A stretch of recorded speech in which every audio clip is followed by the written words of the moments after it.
আসসালামু আলাইকুম। সম্মানিত খামারি ও কৃষক ভাই ও বোনেরা, আপনারা যে যেখান থেকে আমার এই ভিডিওটি দেখতে পাচ্ছেন, আমি সবাইকে জানাই গ্রামের গল্প চ্যানেলের পক্ষ থেকে আন্তরিক শুভেচ্ছা এবং অভিনন্দন। আজকে আসলাম একটি ঘাসের চারা আপনাদেরকে দেখানোর জন্য।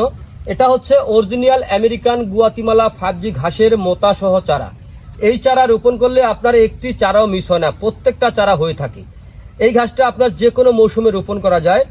এই ঘাসটার আপনার কাটিংও হয়ে থাকে অথবা মোতা সহ চারাও হয়ে থাকে। দেখেন, এই ঘাসের যদি কাটিং রোপণ করেন, কাটিংয়ের ক্ষেত্রে দেখা যায় কিছু কাটিং আপনার মিস হয়।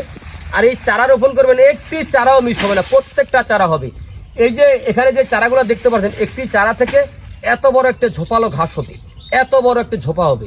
একটি ঝোপা একটি গরুর জন্য সারাদিনের কাঁচা ঘাসের যোগানটা কিন্তু হয়ে যায় একটি ঝোপা থেকে, যদি আপনি চাষ করতে পারেন ভালো করে। আর এই ঘাসের চাষ করার পরে আপনি কমপক্ষে 5-7 বছর কিন্তু অনায়াসে খাওয়াতে পারবেন।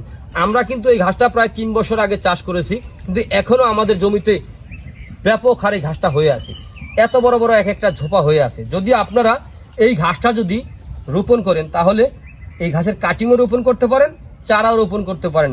আমি একটি কথা কিন্তু বলে দিয়েছি যে কাটিংয়ের ক্ষেত্রে কাটিং কিন্তু কিছু মিস হয়, আর চারার ক্ষেত্রে কিন্তু একটি চারাও মিস হবে না ইনশাআল্লাহ। যদি আপনারা গরু অথবা ছাগলের খামার করেন, তাহলে আগে ঘাস চাষ করবেন, অন্ততপক্ষে ভালো জাতের ঘাস চাষ করবেন। ভালো জাতের ঘাস যদি আপনারা চাষ করতে পারেন, দেখা যায় আপনারা একবার চাষ করছেন, কমপক্ষে 5-7 বছর খাওয়াবেন। দেখা যায় বীজই রোপণ করবেন, আজকে রোপণ করেছেন, হয়তো 20-25 দিন পরে কেটে খাওয়াবেন।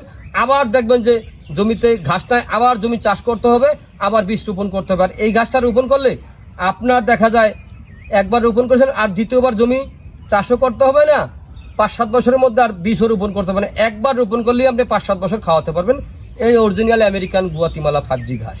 তো প্রিয় বন্ধুরা, আপনারা যদি যে কোনো ধরনের ঘাসের কাটিং, যেমন আপনার এই আমেরিকান গুয়াতিমালা 5G ঘাসের মোতাসহ চারা অথবা এই ঘাসের কাটিং, তারপরে রয়েছে আপনার জারা 1 হাইব্রিড ঘাস, তাইওয়ান হাইব্রিড ঘাস, ইন্দোনেশিয়ার স্মার্ট নেপিয়ার ঘাস, এই ঘাসের যদি কাটিং সংগ্রহ করতে চান, তাহলে আমার স্ক্রিনে দেওয়া নাম্বারে যোগাযোগ করবেন।